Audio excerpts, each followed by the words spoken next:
Anvita Datta. Set in the 19th century Zamindar family of Bengal, Bulbul by the first-time director Anvita Datta tells the enchanting story of child bride Bulbul and the mysterious events of horror surrounding the deaths of men in her in-laws and of the village.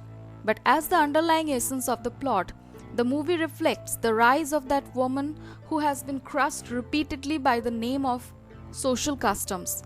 As the person escapes death, she rises not only with her own notion of empowerment to take vengeance for the wrongdoings upon her, but she also stands up for others.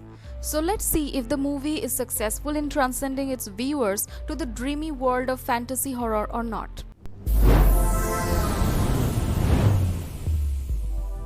The plot's fairy tale escape enables Bulbul to upturn the usual tragic consequences faced by women of guts.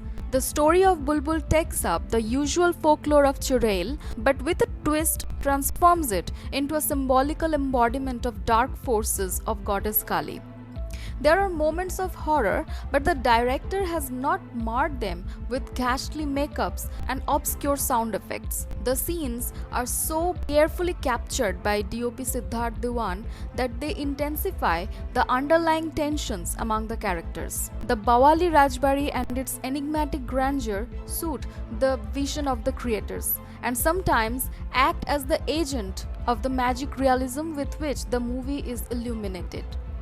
I can't help mentioning the worthy connection of the character Bulbul from Reema Das's Bulbul Can Sing, where the girl loses most of her precious emotional bonding and at the end is incapable to dream beyond her limitations. Anvita Dutt's Bulbul neither shy away from mocking the fallacies that surrounds her existence, nor is she afraid to stand up for those she cares for. Hats off to the costume designer team to actualize the vision by Anvita Datta. Tripti Dimri not only looks gorgeous in the picturesque set of 19th century, but also successfully portrays the joy, fear, anxiousness and pain of Bulbul. Her smile and laughter are the hard-hitting slaps on the dual nature of the contemporary society. The visual traits by Tripti Dimri as Kali comes in the plot as logical elements that destroy anything that is dark and unjust. Avinash Tiwari is fresh and expressive, but there are some scenes where the emotions could have been more effortless.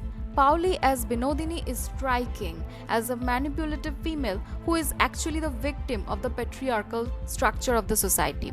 Rahul Bose is so impactful in the portrayal of identical brothers as Indra and Mahendra. Parambrata Chatterjee is also effortless as Sudeep, who plays a doctor and represents the logic and reason but also saves room for the things that cannot be explained with science. But if you simply put down the movie as a fairy tale or folklore horror, you will be missing the writing between the lines. The film has rightly captured the true essence of empowerment of the last person standing in the queue.